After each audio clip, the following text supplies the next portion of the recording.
Hello and welcome, I'm your host Johnny, and this is yet another live coding NCL. Hope you're ready for an exciting stream today. We'll take things from where we left them, not on the last stream, but on the last video that we published. Well, I published, it's not in behind me, but I published this ChatGPT 4 with SvelteKit video. We go through making a site that leverages the hottest of hot new text, ChatGPT, and we make an app like this. Now, through the video, you will be able to make an app like this yourself, but hopefully you'll be able to make a slight spin or a big spin on it and make it your own. Make your own thing that uses ChatGPT, generative AI. It's a great skill to have. Really, it's your backend hitting another backend API and getting some data displayed nicely on the screen. This is an essential skill to have. And it ties into something that's a really hot topic now. So I think that's a real experience you can add on your CV that will make a difference. So watch that video if you can. I think it's going to be beneficial. And you'll find that we left things slightly hazy on how we can make the response faster. ChatGPT 4 does take a while to respond. And that means that if I go to share my coding screen, that when a user first hits the site, it may take a while for them to get a response back and feel like they've managed to get into a real app.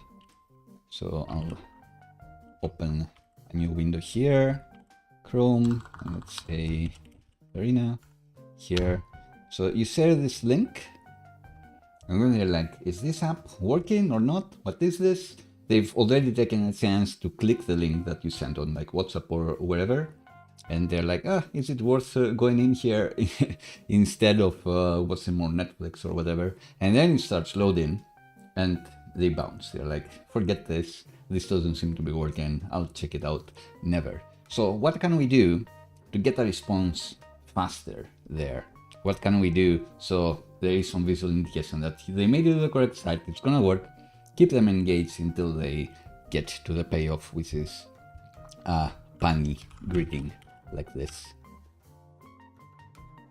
I should do more regular names. As a reminder, we have made this hello there.cat app that you can visit as well, add your own name, and then get AI greeting. ChatGPT will greet you with a pun.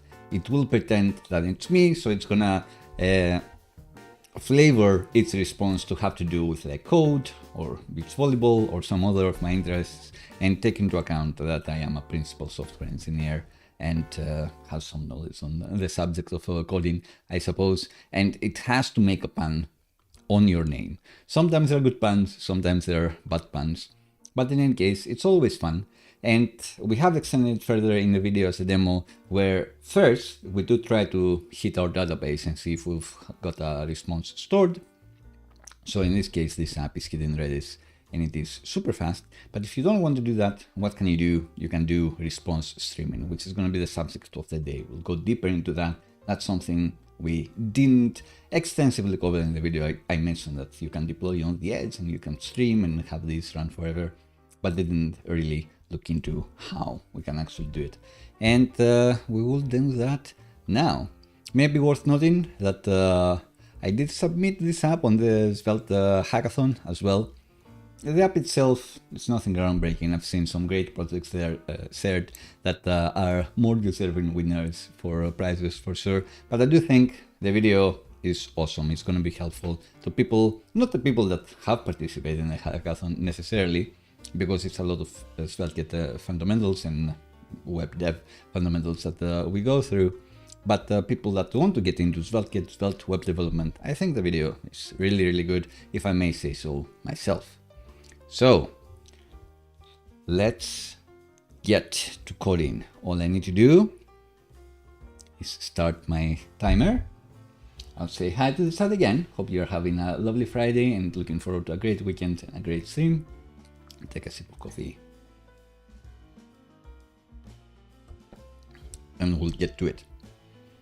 So our problem is that in this version of the app, we always create a chat completion, which means that we always hit OpenAI ChatGPT 4 to suggest a greeting, a funny greeting, according to the name that we have here in the URL.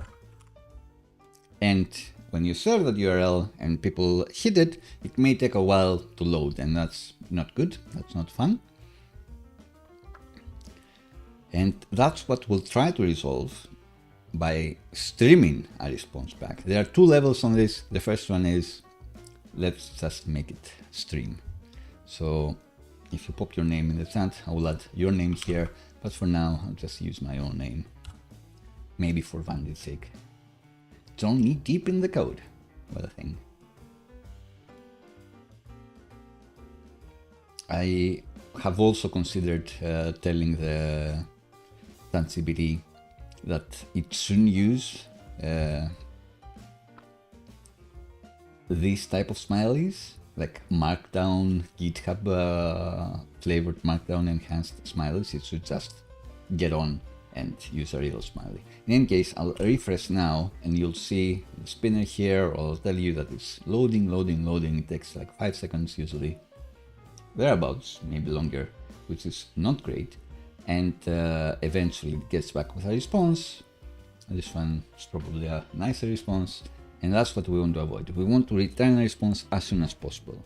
And this is the method that takes a while to resolve. Everything up to here is check to see if it's like a naughty name or not really a name. I've had a few people try to like hack the website, I guess. And I am limiting the length of names just to make it more realistic, I guess. But this is the point that that may take like 5 seconds, 10 seconds out of seconds to get back to while the user is hanging. And I will spiky as a greeting here, and we'll get to CTJ as well for the next one. So it takes a while. Pointy time together. Hey there, Spiky. I'm answering with excitement to see you. Let's have a pointy good time together. I wouldn't say that in your face. I would say something nicer. Like I wouldn't make fun of your name. I would try to say something nice as well. Oh well. Let's spike some ideas together and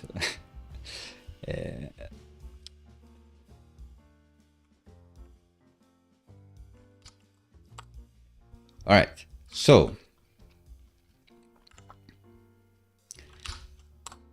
instead of awaiting this AI greeting that we get, the way streaming works on SvelteKit by magic is that you can return a promise, but that promise has to be nested at least one level deep. That's the key thing to enable the streaming and response back, streaming data back. And that's what we will try to do. So in the docs, the example key is streamed, but this can be literally anything. And I'll try with anything just to reinforce that it can be anything and don't have everyone do the same thing, even though consistency is nice. So if we nest our greeting inside here, and let's make it clear that this is an AI greeting promise.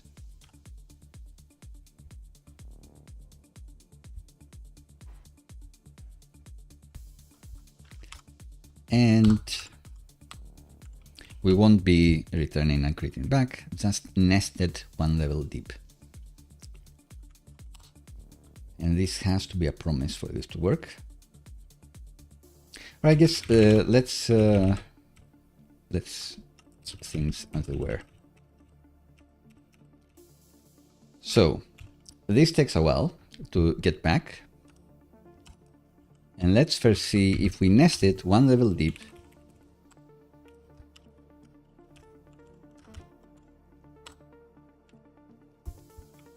We will need to update the UI to account for this, how we are one level deep. So now it doesn't quite work. But here, we know that the data now is nested inside the stream key. now if we refresh, we'll see that it again, like I've hit the refresh button, and it will keep spinning for longer, for a long time, even though we're nested in one level deep. And the reason is that this name is not magic at all. This property name doesn't make everything inside it be streamed. You need to have any type of nested key. This can be anything. But the things inside it must be promises. Since we are awaiting here the create chat completion method, this is not a promise. This is a string. We've awaited this request. We've awaited this promise. So we've got a resolved string here. So we must return a nested promise for streaming to work. So I'll call this promise.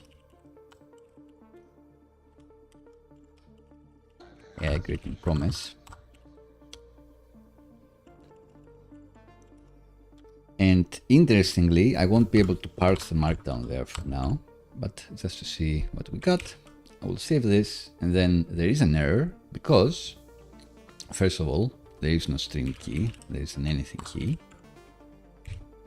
And then the greeting is a promise. So it doesn't have the content in there. I see in the chat you're asking some questions. One is, does Howard University provide a free course for computer science?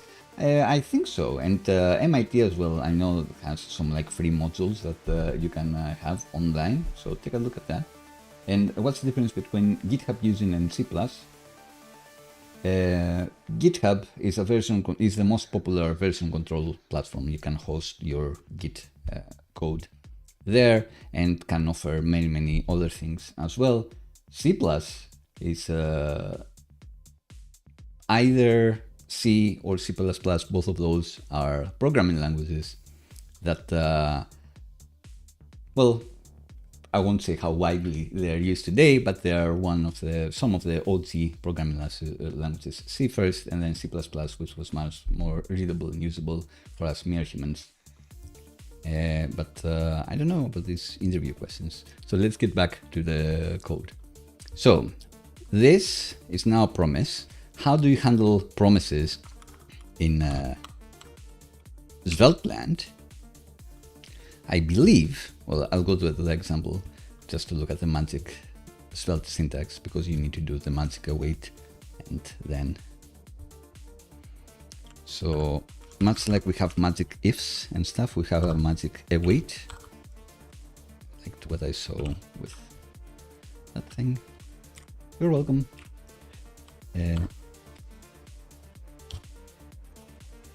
So I'll await the data anything greeting.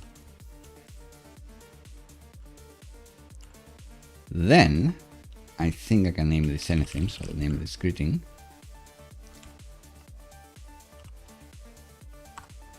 And then I guess let's just render the greeting and see what we got. And I guess so long as we're in the await block, we can have a loading indicator here, which can actually, let's make it nice. Let's have it be a waving hand.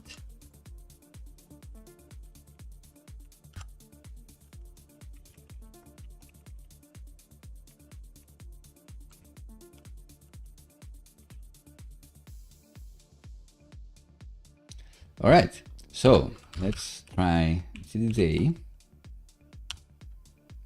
You can see that we get the waving hand here until the response gets streamed in the end. So the end result takes the same amount of time, but at least the moment you share this link, the user that you send it to immediately gets into the app. And if you have like a pulse animation or something, like a nicer loader here, they will know that something is happening.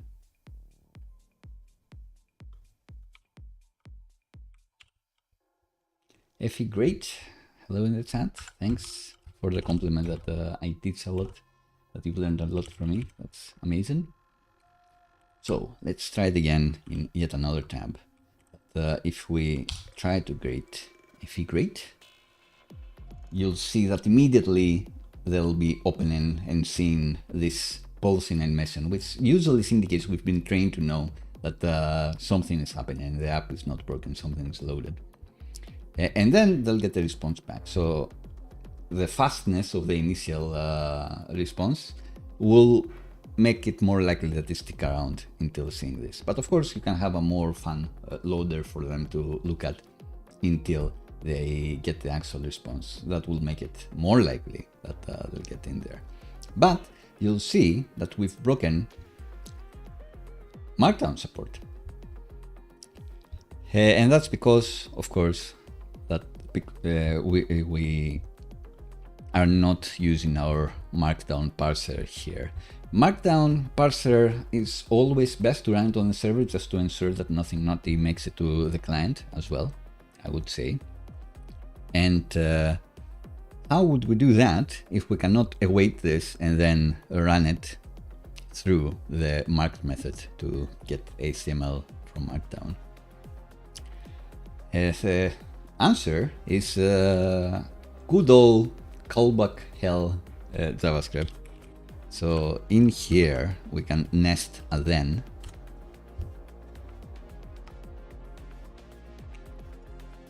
and then return that greeting being run by marked. And then in the end, this promise will resolve to something that's been run through the marked library. And in order to dangerously set inner HTML in SvelteKit, in Svelte,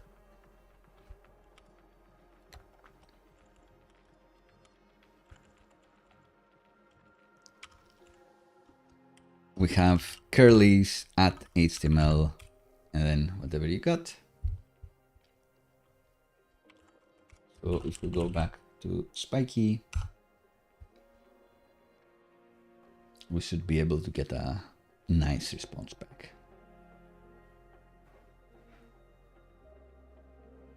If a grade suggests to make a complicated component for SvelteKit, like a data table with filter, multi-select dropdown, and search in the dropdown list, that's awesome. A combo box is in my idea box because people have suggested, maybe you've suggested before as well. So a combo box is the one where it's like a dropdown, but you can also search and autocomplete. Maybe I will do a location search for that.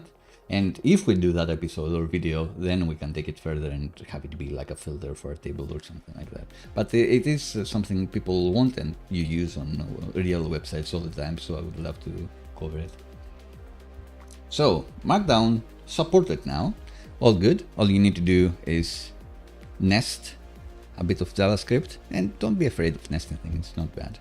And in this case, we can even one-line this and say at the end, run the result through marked and return it. That's how it works? Guess not.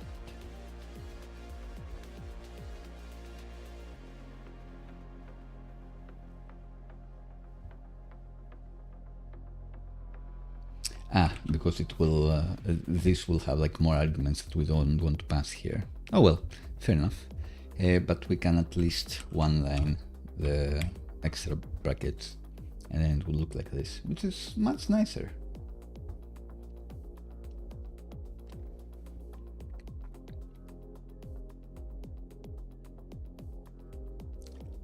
So there you go, promises in SvelteKit. Response streaming in SvelteKit. The moment you return a promise, nested at least one level deep, they will work. And in the docs example, I think those give a streamed key, which is a good convention to have. But this does nothing magic. The magic is you need a promise that's at least one level deep. So I'll save that. And now this is streamed. And this works. Now, the other thing we did in the video, or mentioned in the video, is hitting a database to check first, do we have a result in the database, and then If we do, return this immediately to save on time and also save on money, because every time I save now and hit OpenAI, this does cost a couple pennies, which you don't want to do. And also having a database does allow you to curate the responses and just edit them if you want to make your own pan or whatever you want to do. The killer components I mentioned in the video nowadays is AI generation plus human curation. That's really strong. So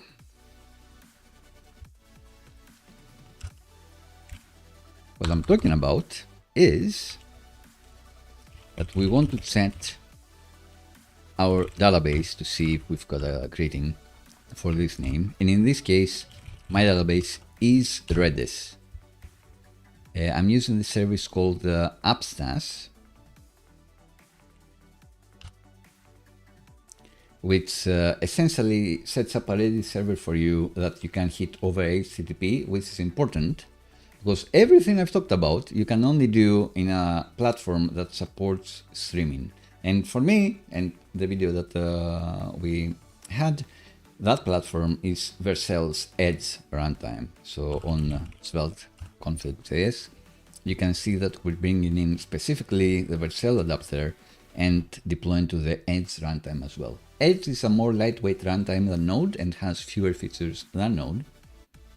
So that may cause problems. So if you use the OpenAI library, the OpenAI Node library, it has still not been updated. You won't be able to deploy to the Edge runtime because they're using Axios, which is an HTTP helper library that uses packages that are not available on the Edge runtime.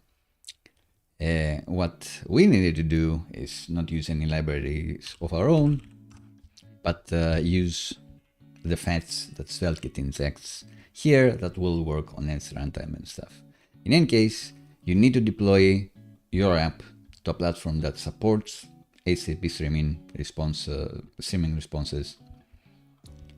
And then the thing I was talking about of having nested responses here will actually work. If not, it will not work. And similarly, you cannot directly connect to Redis on the Edge. As of now, maybe never, because you need to use a different port, TCP protocols, that sort of thing that the Edge doesn't support. What you can do is hit HTTP requests as much as you want, so long as you use the injected fetch. And that's exactly what the Upstas service does for you. Creates a Redis server, provides an over HTTP way to hit it, and that means you can easily hit it from the Edge and serverless functions as well. In any case, we are using that library to check Redis for whether we've got a hit.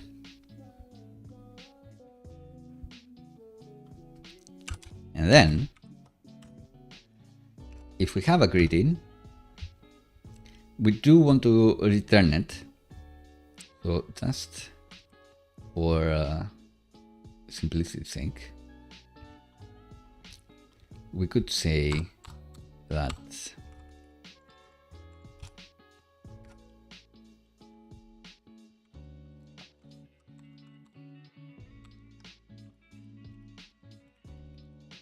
greeting is either a string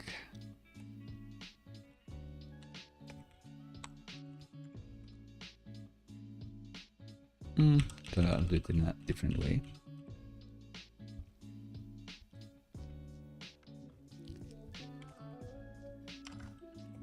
Let's say that if we do have a greeting, then we can return again our meta tags and then nested inside streamed the greeting, but what we're actually going to return is the database greeting.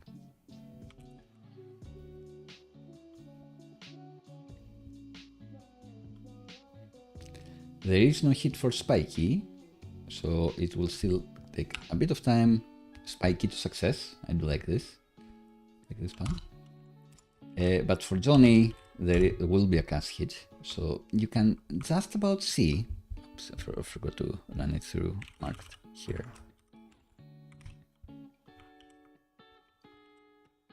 You can just about see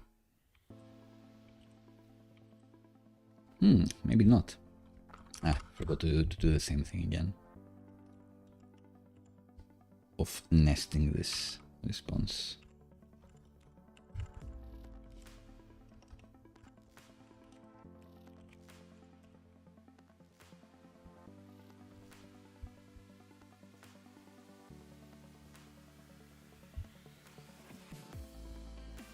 But we need to await it. I see, of course.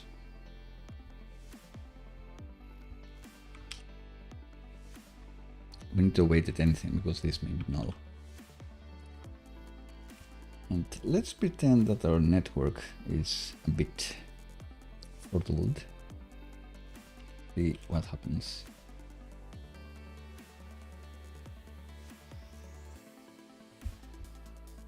So I guess that is fine.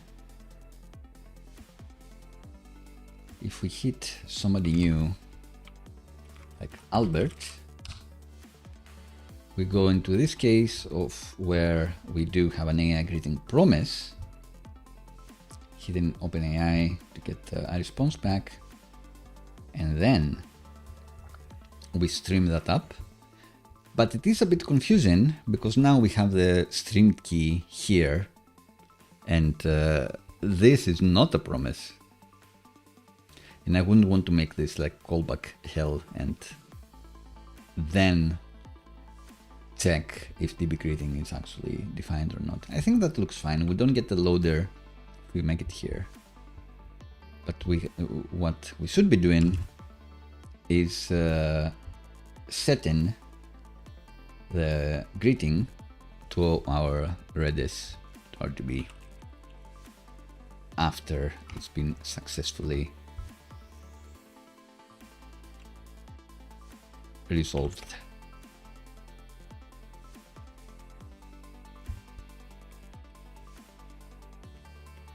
So I'll go back to having brackets here. And we need to make sure to set our greeting to the database and only then return it. And the key is going to be the name. So the first time we hit Albert, we get the loader, then we get the pan and I get the response. But then every time after that, we get here, they will be getting no loader, just a response from Redis. I like that. I like how that works. The thing to consider is that in our case, the OpenAI response is always more than 1 second. If it weren't, if you have something that is sometimes fast and sometimes slow, would you want to show a loader? Would you want to show a loading animation? I'm not sure. So React has this suspense feature, which I do think has a little threshold of 300 milliseconds. And if it's going to take less than 300 milliseconds, it's not going to show the loader. But if it's going to take more, then they show the loader. And I guess you can set that up by having a timer and see, has it been 300 milliseconds or not? Should I show nothing or not? Just a bit of complication to add there. I think the way that we know dependably that the OpenAI responses are going to take a while, but the Redis responses are going to be super fast. I think this works quite nicely for us.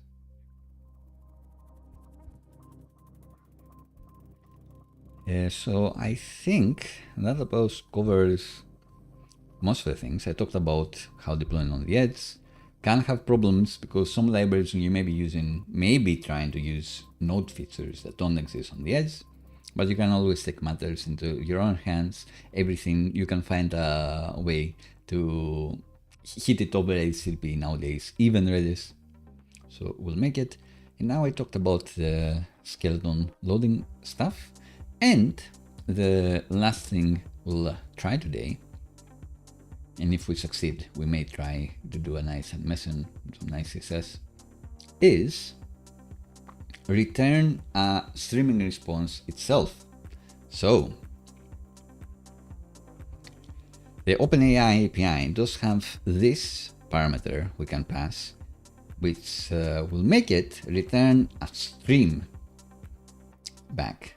So now this thing, as we've seen, takes a few seconds and returns a complete response back.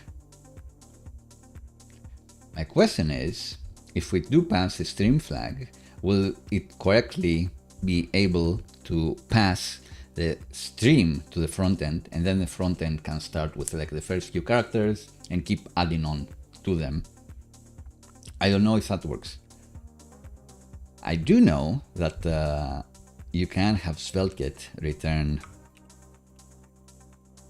streams when it comes to plus server endpoints. So we could wrap the OpenAI request over our own server, and then we can return a readable stream back and have our frontend use that. But I'm not sure if that's gonna work for our loader method here. We'll find out after this. I will take the small break to also talk about other submissions, hackathon submissions as well. One that I just saw that I really liked is all about streaming overlays. I've talked before on stream where there is a lot of space in having nice overlays and a service that provides nice overlays for your streams. And it could be easy to do something really competitive on the space. And this person proved me right, because the independent idea, I'm sure, like I'm 100% sure it's not a unique idea at all. But for the Svelte hackathon, they managed to make this awesome little app with SvelteKit that uses WebSockets to trigger nice little overlays like this.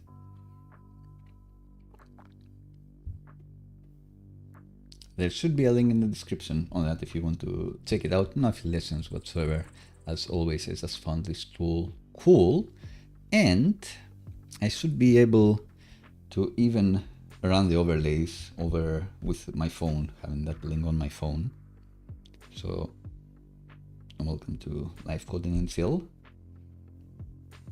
And the lower thirds ones as well work. This is the site we made for the latest video, the app we made. Check it out. Add your own name, of course.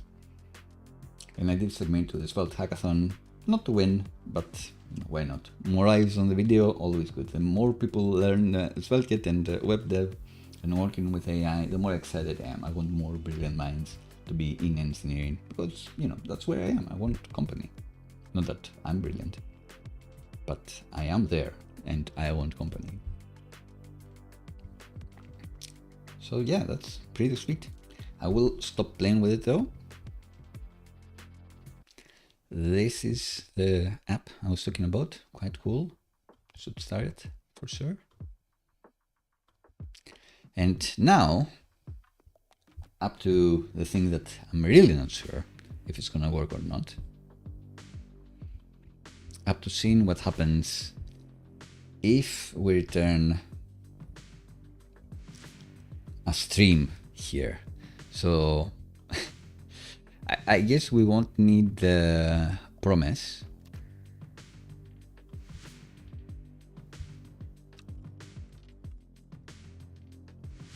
Let's go to our method here.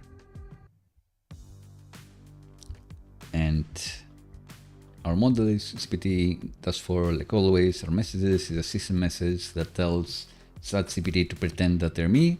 And the prompt is make a pun with the given name, essentially, dynamically.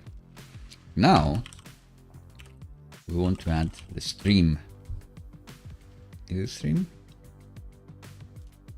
Yeah. We want to add the stream here.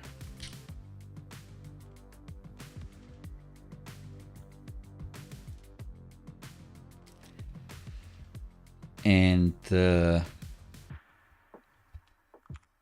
then let's count what exactly will we be getting back. I think there is the only return the delta afterwards.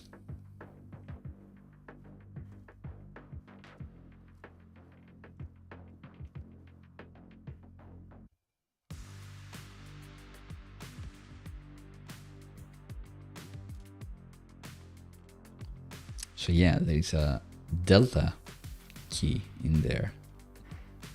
Well, before, what we were getting back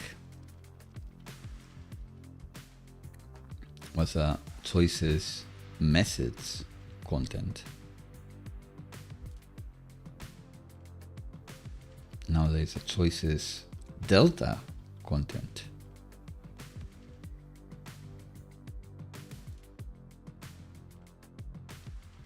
And we'll also have a finish reason. So I'm gonna copy all of this and create a streamed child completion. The one that we care about, what does it have? It looks like it has no ID or anything like that.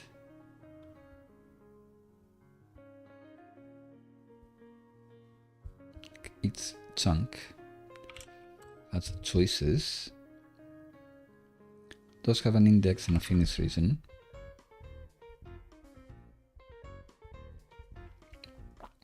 Oh, created ID model object. Created ID model.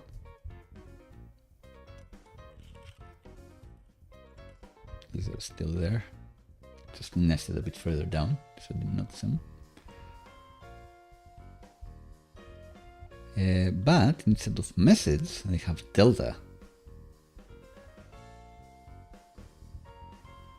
Which interestingly can have a role or a content.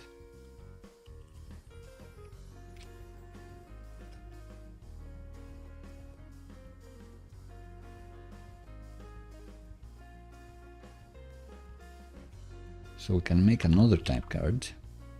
Say, is it a streamed chat completion?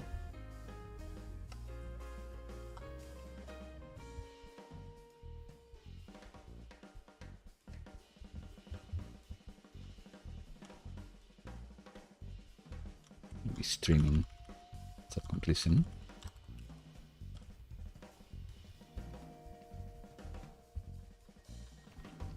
And the way we can check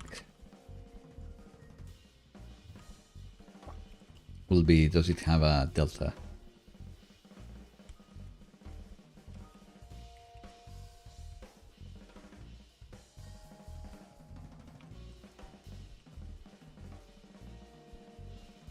Does it have a message content? Does it have a delta?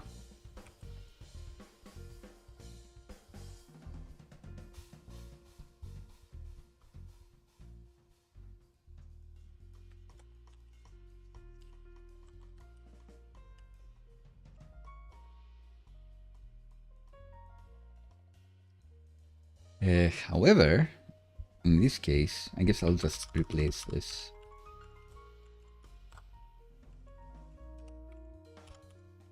Return the delta here.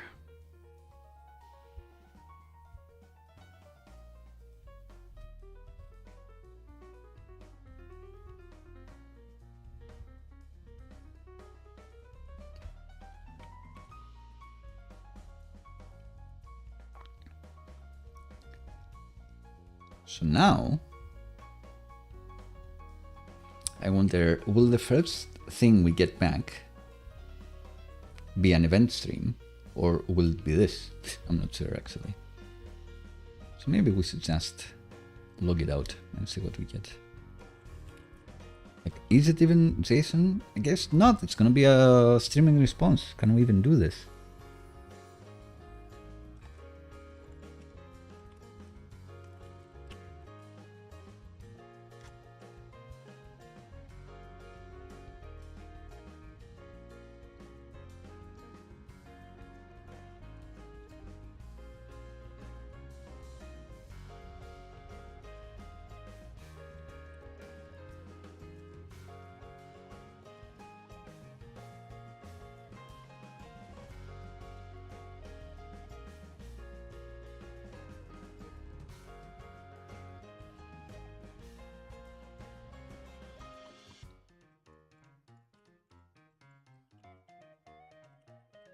let's try to ask for something for stream and see what we get back.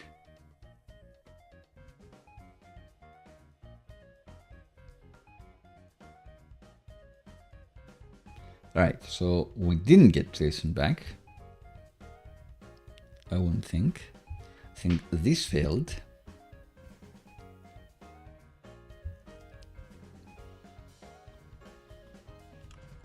But what would this be? Would it be like body? Do we just return the response? And see what happens?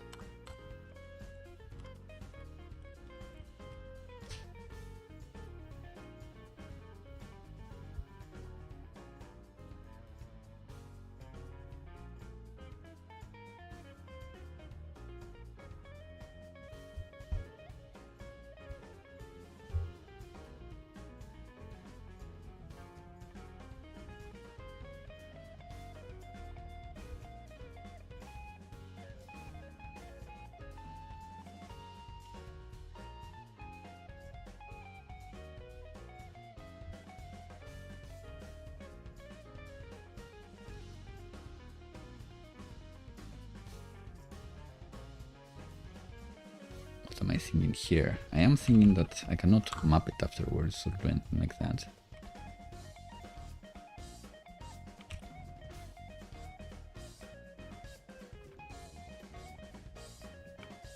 It's quite interesting that this fails with an error.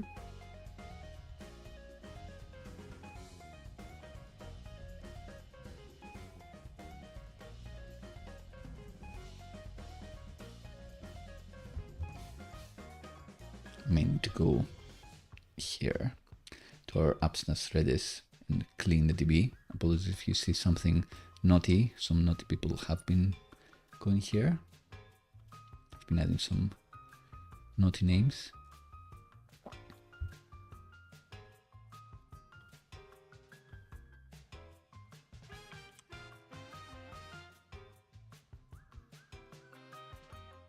Right, so it cannot serialize the stream. What if I await this? Cannot serialize the stream promise. Will it be able to serialize this?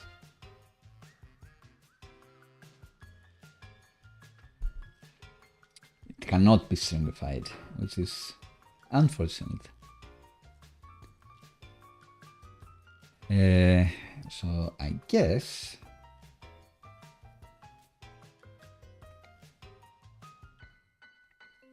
let's try to see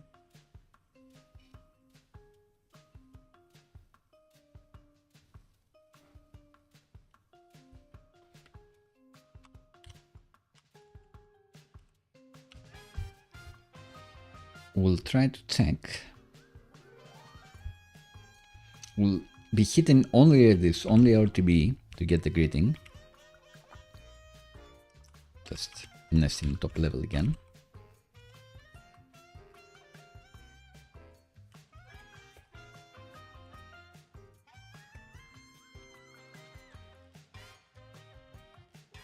Current internal.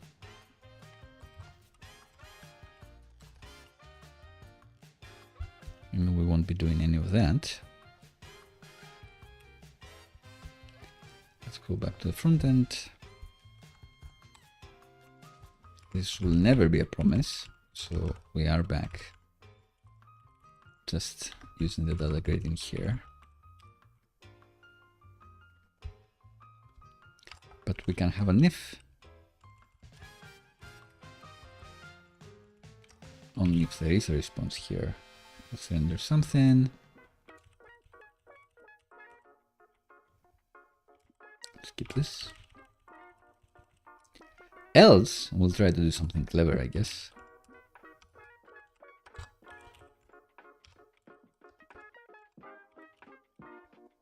So this will always be loading, but we may be able to do something clever. Hey, Ophany! Your name makes a quick cameo in the video. Because I do notice you're very often joining the streams, keeping me company, and I do appreciate it. So if we hit the cache, we hit Redis, it's all fine, it all works. But if we don't, we are stuck in this loading state. And what I'll be trying to see is, can we make a request, I guess, if there is no greeting, to start streaming a response from OpenAI back.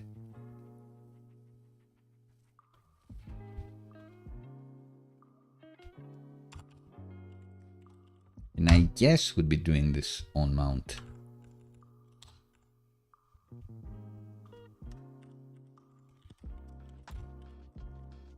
So if not that a greeting,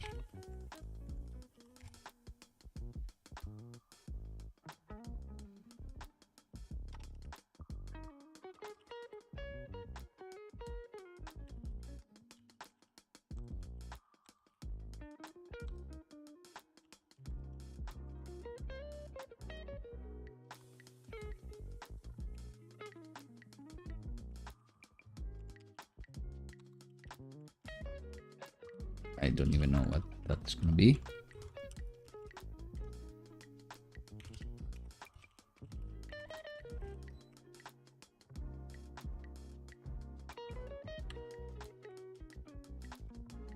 GitHub Copilot auto-completing tons of stuff here.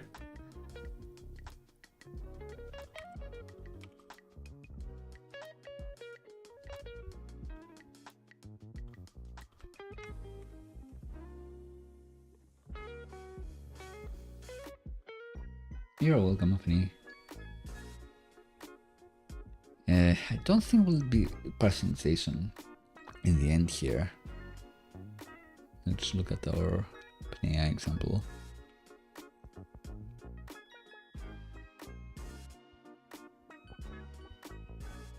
Can do the chunk stuff.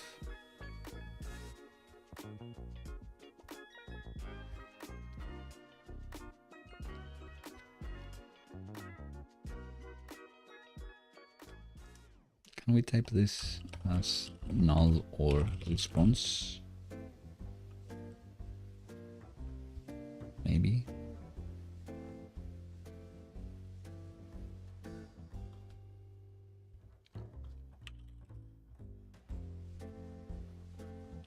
Can mount be async?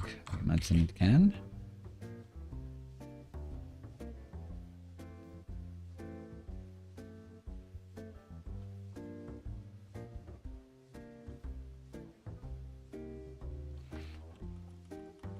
Maybe we don't need to do any of that. An AI greeting can be a string.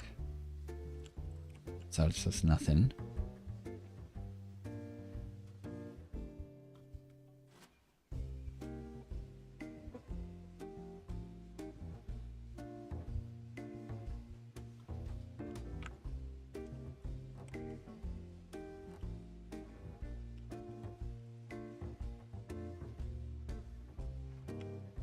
Say, hey, if we do have an AI greeting in HTML, that, nowhere else, then have the loader. And in my dreams, it's this stream that is gonna start adding to the AI greeting. Often it says we cannot import, we don't need to import page standard from types. Oh my god. Does it just know? Wow. Game changer. That's like the video would have been 5 minutes faster without this boilerplate. I love it. So now SvelteKit magically knows what this data is. Awesome. Right, so let's first make this API.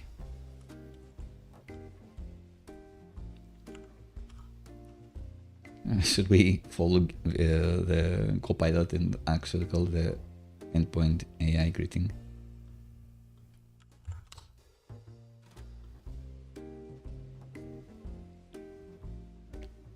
Why not?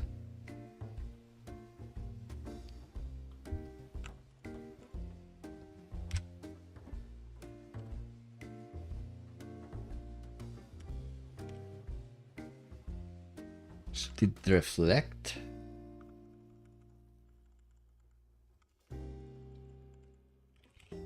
This? Probably not. So the method is gonna be post. Let's get serious about this. And the body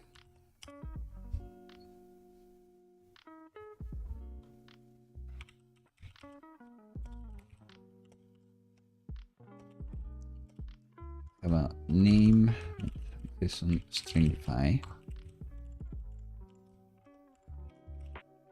But that means that we need to return the name as data as well. So back to the load method in our server file. We can return the name here. So now that's fine.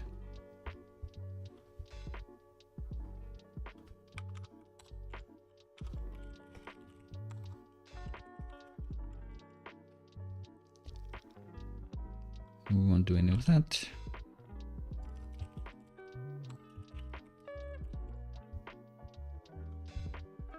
But what we will do is open our source routes directory. We already have an API directory. We'll create a AI greet directory plus server.ts and return a streaming response, which should be the same as returning a regular response, I guess. So we need, I think I had to switch this to show TypeScript, I guess not.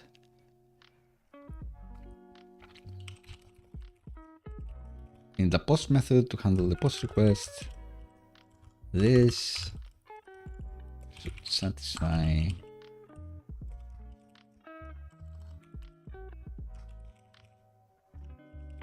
page server load.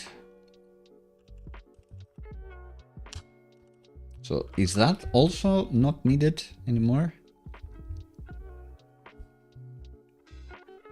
Oh, it's actually just request handler. Oops. Cool.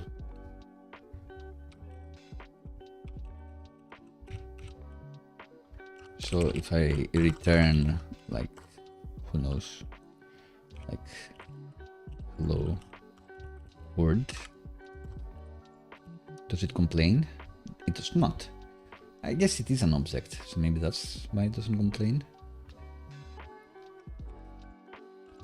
Let's see. Request handler. Yeah, so it seems like without this satisfies, it will let me return this, even though that's not, like, that's it. So maybe we do need this one still. This needs to return a response. And now this is happy.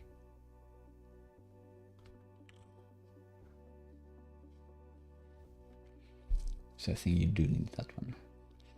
In any case, what I actually want to return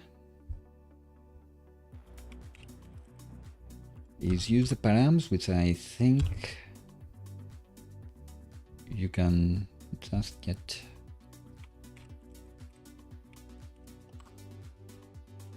as params.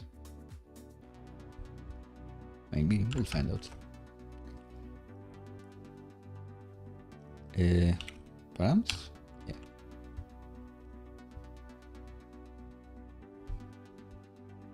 But is that the magic params or is it like the request body params?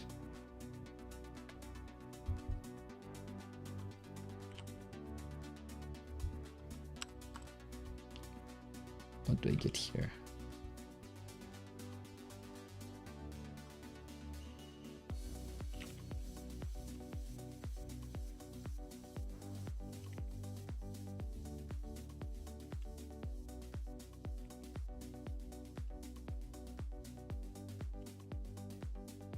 Nobody here. What do we have? Must have an event, surely. That event must have the request, I guess.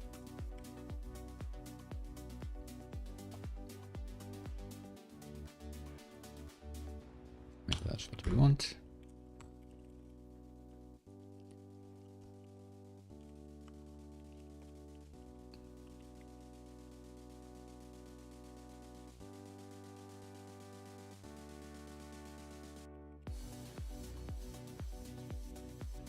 So in here, let's also add our application JSON headers. What did I want to check? Let's check this.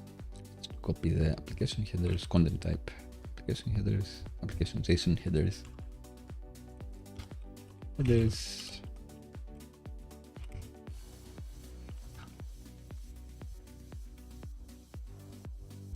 So I will be posting this as JSON body, so I can't find it from the URL params. Well, I could, but that's not the API I'm dreaming of. So here, if we try to hit API AI grid,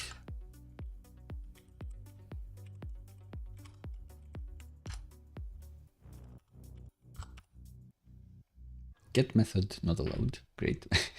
We need to make a post request here. So I still don't have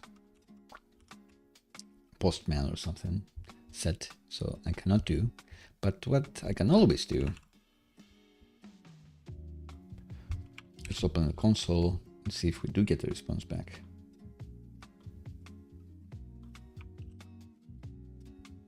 Looks like we do.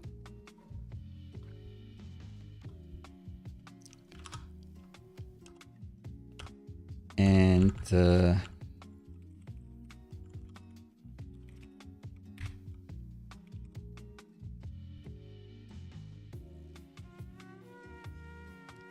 will we get the requested name back?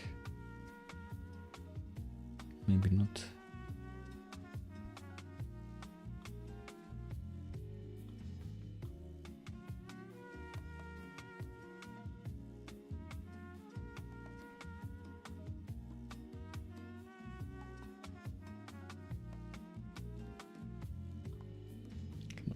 Network tab here, right close to my face. I'll go a bit further again because it seems like this AI greet method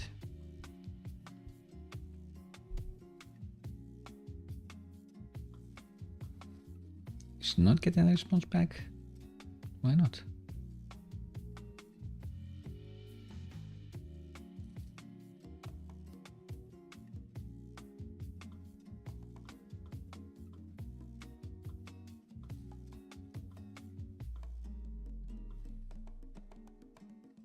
Cancelled. What did it say to get cancelled? Is the case of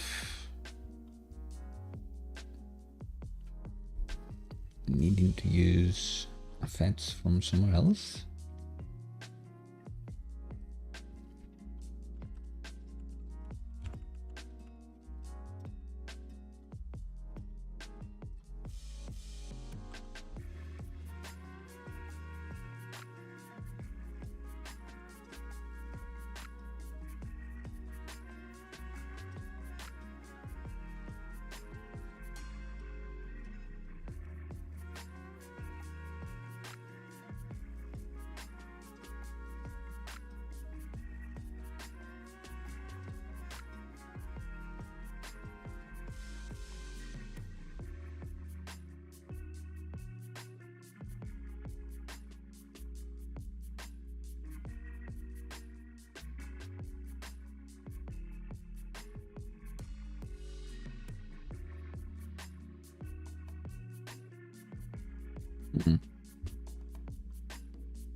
Delete everything. Try again.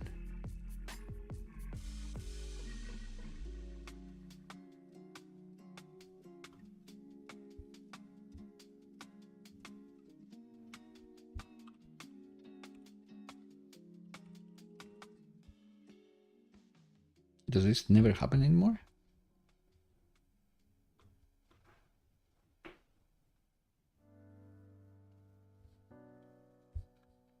Just in case, I will restart this server. See if that makes a difference.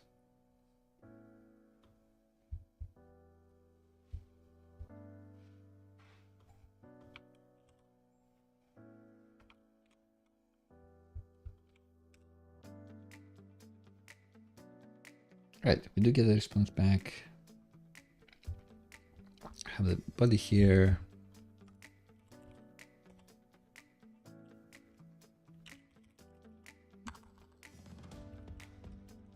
It's not gonna be the AI greeting. Let's make our AI greeting be this. And we should see this change to the name. Yeah. So it seems like this would work. So if we try with another name, we serve the initial HTML. When the component mounts, it starts making this request to our own API, and it gets back this text, the another name text. It's all well and good, but that's not what we want. What we want to return is a streaming response, a readable stream. And my hopes is that create chat completion now does return a readable stream because it returns this response. So we should be good.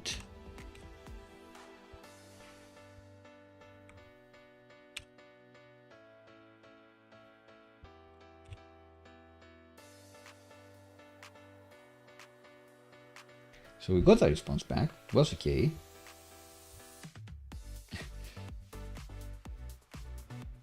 But what exactly did it return? I accidentally navigated front and back.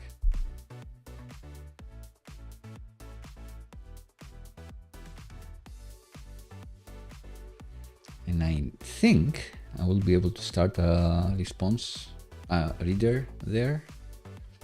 And then readable stream.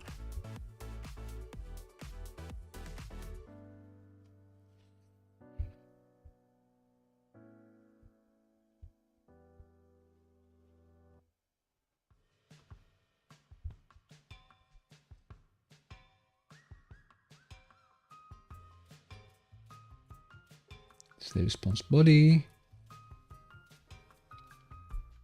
It's kind of working. So we're getting all this back. We just need to make it nicer, and we need to be able to consume it faster.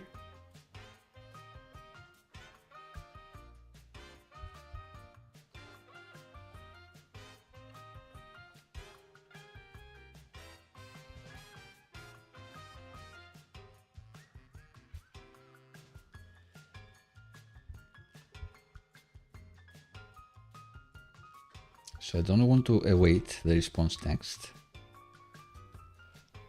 I think it's not being streamed just because we're doing response.text. What we actually want to do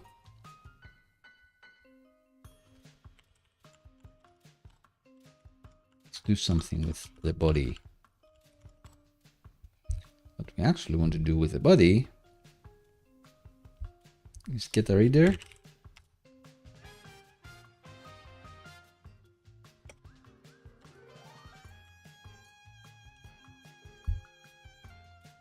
And then, or is it already a readable stream? I'm not sure.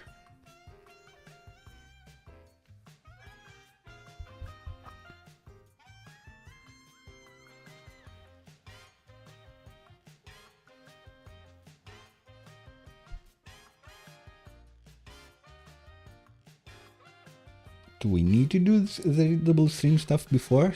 Like maybe I should have prepared for this.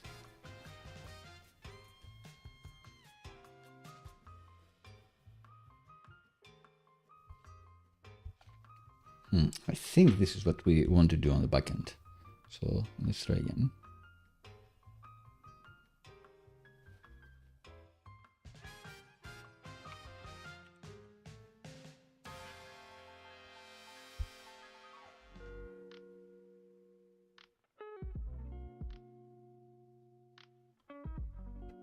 Or not, are we just doing streams within streams?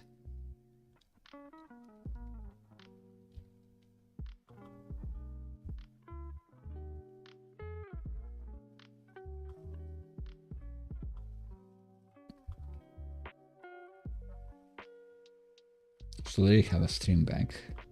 So already have here. What are we getting back? I'm not sure.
Because we won't have a reader, we must have an array. In the Svelte Discord, when I posted the video, there was a handy, helpful comment as well. So let's see.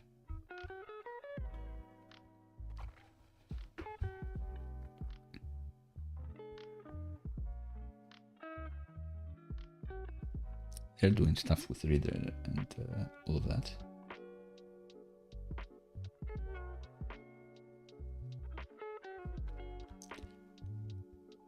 Yes, often that is correct. To do the streaming way of to do it the easy way in SvelteKit, we started the video with this. So long as we nest a promise here, that will be streamed. So we did that relatively quickly at the start of the video because the API is quite good. So this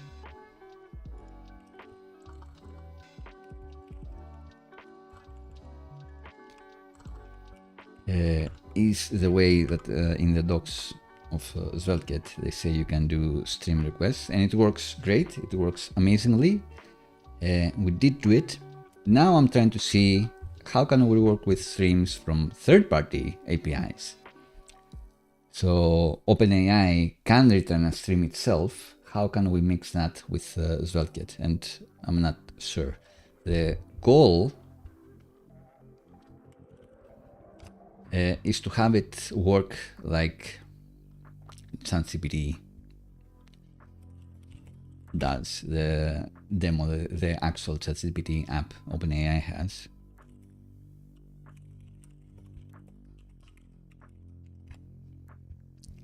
Because the way SvelteKit does it is great, but we have the loader and then we have the whole response. If we manage to open up a stream to the ChatGPT response, then we will be able to do this cool typing effect as well, which is a bit more engaged than a loader. You can see that it keeps you hooked. But we may bail because I do hear my lovely doggo getting super upset for my long absence. And in any case, I may need to like read a bit more. Or maybe like ChatGPT manages to tell us exactly what we need to do, which would be like amazing. It's GPT-4, so it can do a lot.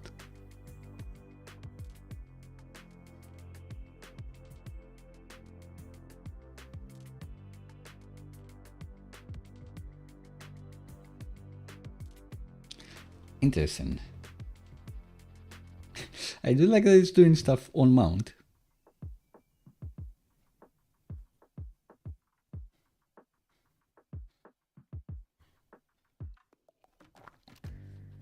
I wonder if one day there will be like a start streaming video and then I'm totally obsolete.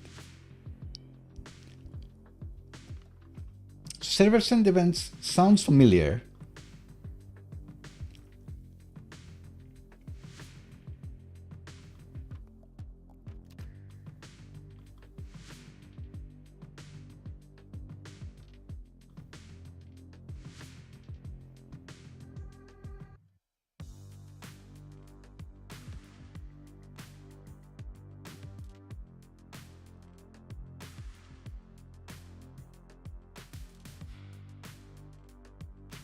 So I will copy paste this. If it works, I'm gonna, I don't even know what I'm gonna do. So let's try this. This will be the last thing we do in this stream. We won't be doing anything here, but on mount, we'll be doing something a bit different. We'll have an event source be this.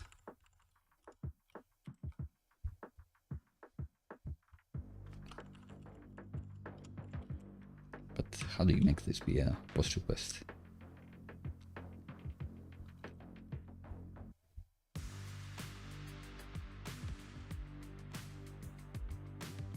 Yeah, if we make it capture the name, maybe that will work. But we'll see.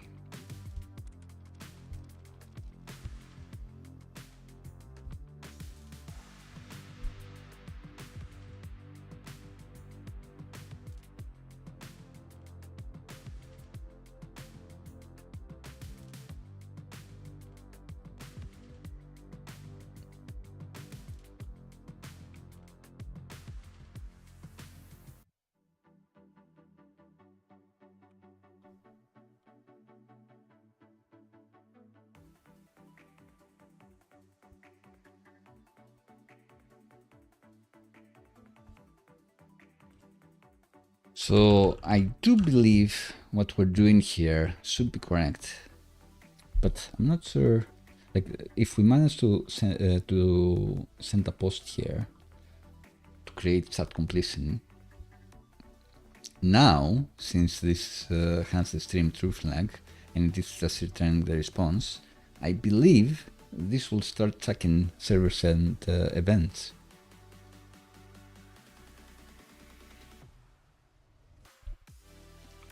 But I'm not quite sure from the cookbook that they have here how to actually start listening to these events.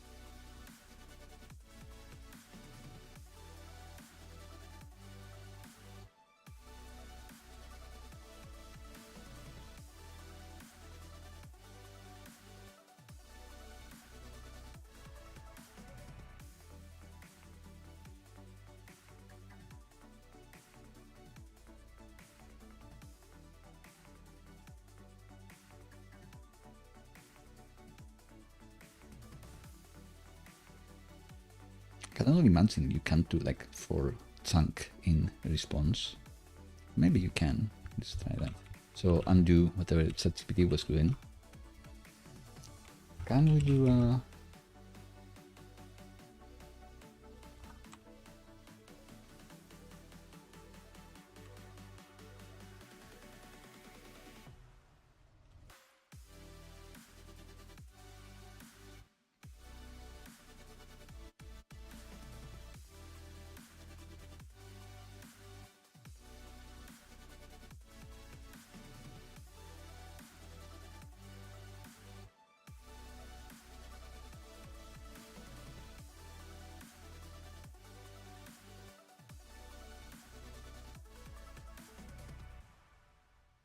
oh, interesting, from Ofni once again. Let's try to return this, return a new response.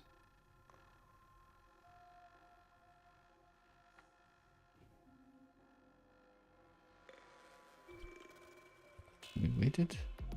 Yeah, it doesn't like it.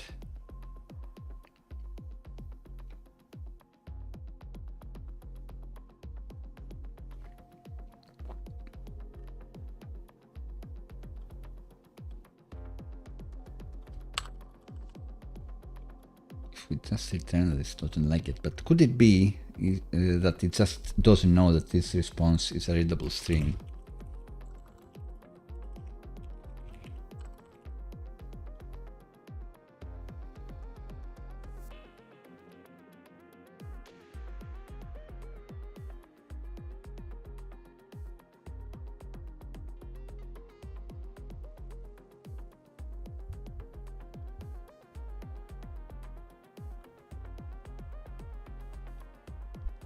So I think one of my problems is that I think this responds to a readable stream. Maybe it's not.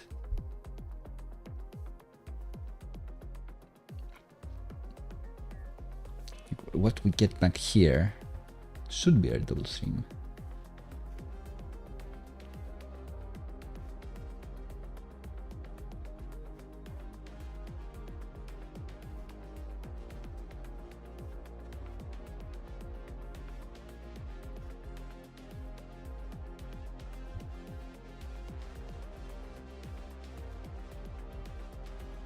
Not relevant to us.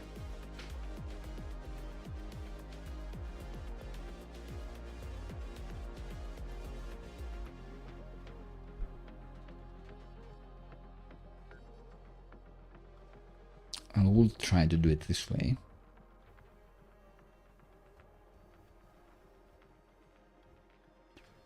And see what we get.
Once again, I'm not sure if that's correct, because I think what we get back is already a readable stream.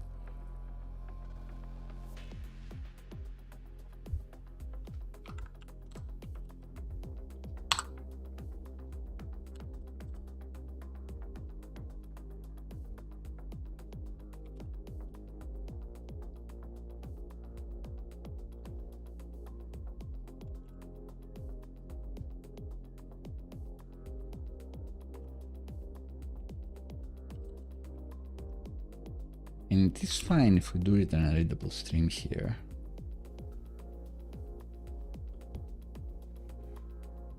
Oof, we got a response back that is a readable stream. Game changing.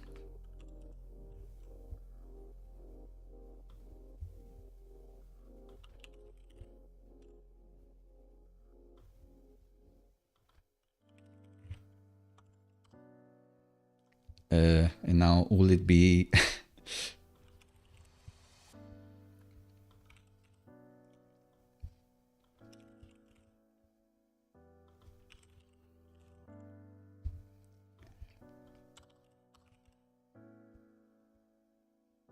what will this be?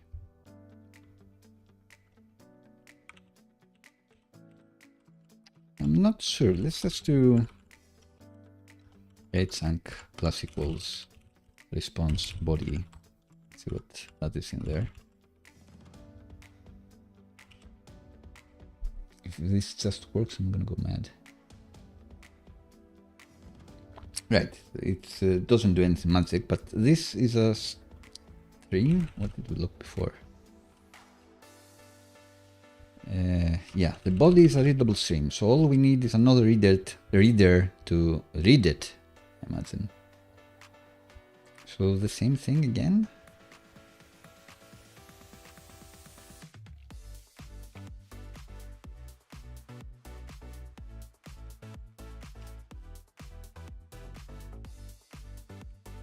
Should we do it here?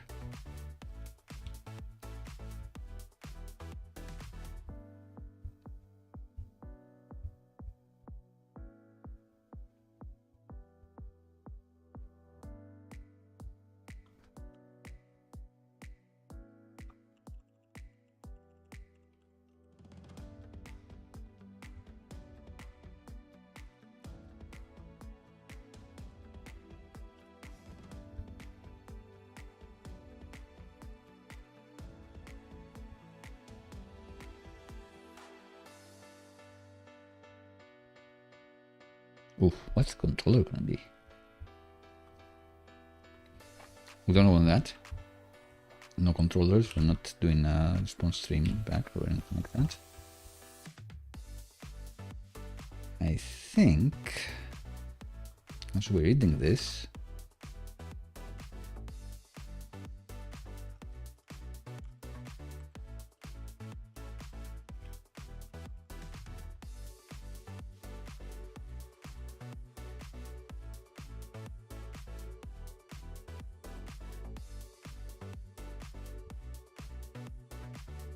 maybe we can say that the AI greeting plus equals value.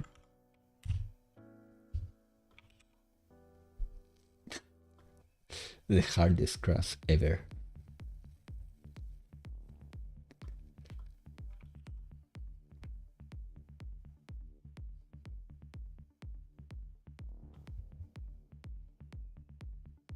Okay, is this reader thing the one that made it go crazy? Let's see.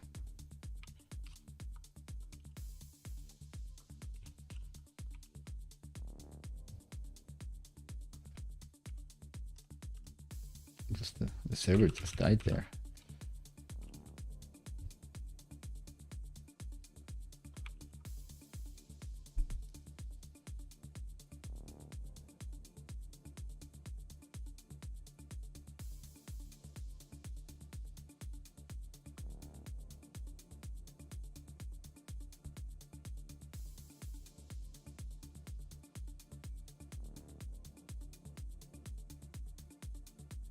I think the problem is that we are waiting for ages for OpenAI to get back to us. And then we create a stream yet again, and then we need to start decoding our new stream. And only then this updates.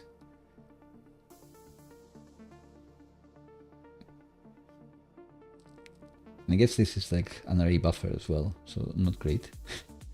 But that is the problem. So the way we've done this method now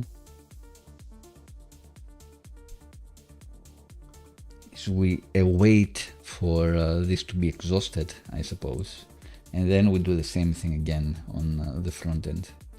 So sadly, I think I will have to call it a stream now and come back next time to see how to resolve this.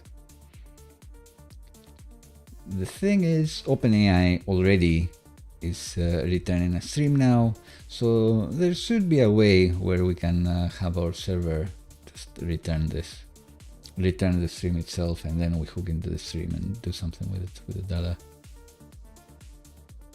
Oh well. At the very least, we did manage to do the streaming demo, which I will do possibly quickly again.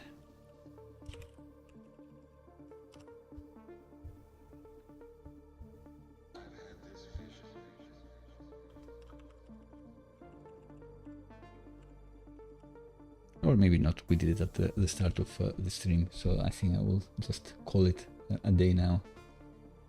This is gonna be a fun next time, and I'd love to do more on streams. There will definitely be a video. Well, I think it's very likely I will do a short video on how to do SvelteKit streams the easy way with the nested promises stuff, because I think that's very useful.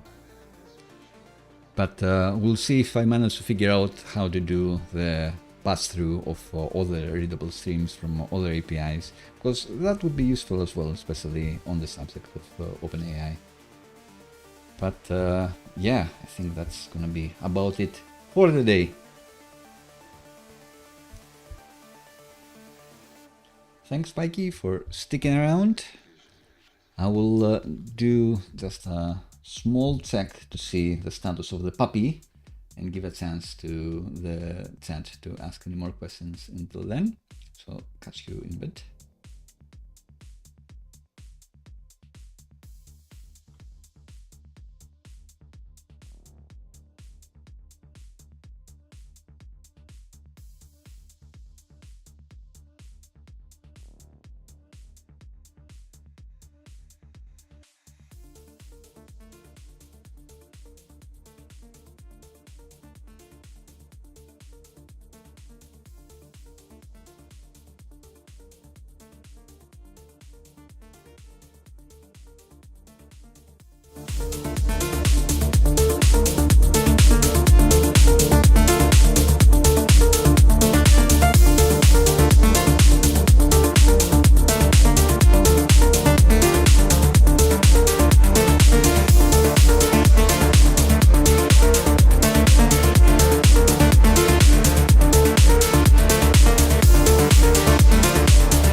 Sorry, missed the chat controls. So hopefully the mic works. I was saying Summer has grown so much since the last time she made a stream cameo.